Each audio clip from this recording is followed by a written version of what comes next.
मदीनतुल मुनव्वरा की एक गली से मेरे हुजूर गुजर रहे हैं, तो एक ऐसा मकान बन रहा था जिस तर्ज तामीर को हुजूर पसंद नहीं करते थे। हुजूर ने रोक के पूछा, ये किसका मकान है? कहा फलां अंसारी सहाबी का। हुजूर ने कुछ नहीं कहा, गुजर गए। किसी ने उस अंसारी को जा बताया, हुजूर ने तेरा मकान देखा था, चेहरे पे आसारे पसंदीदगी जाहिर नहीं हुए। उसने कहा अच्छा। कहा हाँ। उसने कुदाल लिया और मकान को जमीन के बराबर कर दिया। 2-4 दिन के बाद हुजूर का दोबारा गुजर हुआ, देखा कि मलबे का ढेर पड़ा हुआ है। उसे बुलाया, कहा मैं गुजरा था, तेरा मकान था, आज मलबे का ढेर है। कहा हुजूर मैंने गिरा दिया है। फरमाया क्यों?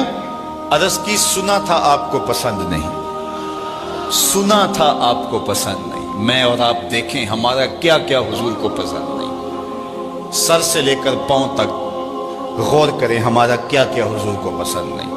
अपने अकीके से लेके वलीमे तक देखें, हमारा क्या क्या हुजूर को पसंद नहीं। अपनी निजी जिंदगी से लेके सियासी जिंदगी तक देखें, हमारा क्या क्या हुजूर को पसंद नहीं। अपने कारोबार से लेकर के अंदाज़े मुआशरत तक देखें, हमारा क्या क्या हुजूर को पसंद नहीं। मोहम्मद दी ज़ियारत मोहम्मद दे रंग विच, अगर उनके हुए हैं तो फिर हम उनके हो गए, फिर अपनी ख्वाहिश कहाँ बाकी रही। एक सहाबी आए और उन्होंने हुजूर से सलाम करना चाहा, लेकिन हुजूर ने रुख फेर लिया। वो समझे शायद किसी वजह से इल्तिफात नहीं हुआ, तो हुजूर ने जिधर रुख फेरा तो उधर जाकर उन्होंने अस्सलाम वालेकुम कहा, लेकिन हुजूर ने फिर रुख फेर लिया। समझ गए कोई नाराजगी है। तो चूंकि एक सफर से आए थे, तो उन्होंने दीगर सहाबा से पूछा कि मुझे तो समझ नहीं आई कि हुजूर की नाराजगी का सबब क्या है, क्या तुम मुझे बता सकते हो कि हुजूर नाराज क्यों है? उन्होंने कहा हाँ, हमारी समझ में जो बात आई है वो ये है कि तुमने ये सोने की अंगूठी पहनी है और हुजूर इसको हराम करार दे चुके। इन्ना ज़हाबा वल फिद्दता हरामुन लिज़ुकूर उम्मती, सोना और चांदी मेरी उम्मत के मर्दों के लिए हराम है। सिर्फ चांदी की एक अंगूठी और वो भी 4.5 माशे से कम वजन की हो तो वो मर्द के लिए जायज़ है। इससे जायद या इतने ही वजन की 2 अंगूठियां मर्द के लिए जायज़ नहीं है। सोना बिल्कुल जायज़ नहीं है, रखा ही नहीं गया जायज़, ये जीनत औरत के लिए है।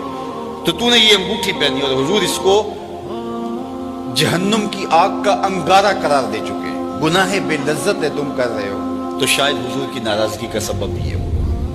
वो आगे बढ़ा और हुजूर अलैहिस्सलाम की बारगाह में हाजिर होकर अंगूठी उतार के हुजूर को पेश करते हुए कहा, हुजूर इस वजह से नाराज हैं?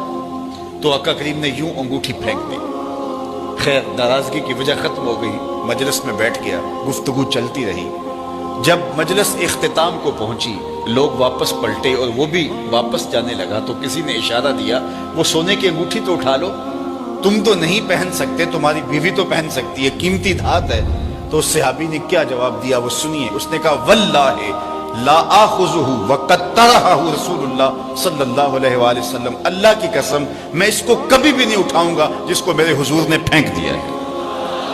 जिसको मेरे हुजूर ने फेंक दिया मैं इसको कभी नहीं, सोना है, हीरा है, चांदी है, पखराज है, मोती है, कुछ भी है, मैं इसे हाथ भी नहीं लगाऊंगा जिसको मेरे हुजूर ने फेंक दिया है। साहिबो देखो किस किस चीज को मेरे हुजूर ने फेंका है, और हम अगर उस चीज को सीने से लगाते हैं तो हम आशिक रसूल नहीं हो सकते, हम खुद फरेबी में मुब्तला हैं। अगर हम आशिक हैं, आशिक होना आसान नहीं है। हमारे बुजुर्ग झूम के शेर पढ़ा करते थे, आशिक आशिक हर कोई आखे पर आशिक बनदा मर के। ऐसे आशिक नहीं हो जाता। आशिक आशिक हर कोई आखे पर आशिक बनदा मर के, जहर प्याला कोई नहीं पींदा पर आशिक पींदा पर के। तो जब आप आशिक हैं तो फिर आपका इश्क महबूब की अतात की चौखट पे आपको क्यों नहीं लेकर के आता? मैं और आप अपने आप को देखें, अपने तर्ज जिंदगी को देखें। मेरे उस्ताद फरमाया करते थे, ये ना हो कि लोग तुम्हें पूछे तुम कौन होते हो और तुम्हें बताना पड़े जनाब हम मुसलमान होते हैं। ये देखो मजहब के खाने में इस्लाम लिखा है। आप फरमाया करते थे, साहेब न किसी को पूछना पड़े न तुझे बताना पड़े, तेरी वज़ाकता तर्ज जिंदगी अंदाज़े मुआशरत ऐसा होना चाहिए, तुम दूर से आ रहे हो लोग पहचान के कहें वो देखो आका का गुलाम आ रहा। नूर आंखों में तो चेहरों पे उजाले होंगे, मुस्तफ़ा वालों के अंदाज निराले होंगे। दुनिया में भी उनके दम से मुकद्दर चमका, महशर में भी उनकी रहमत के हवाले होंगे। तो अगर उनके हुए हैं तो फिर सर से लेकर पांव तक उन्हीं के हो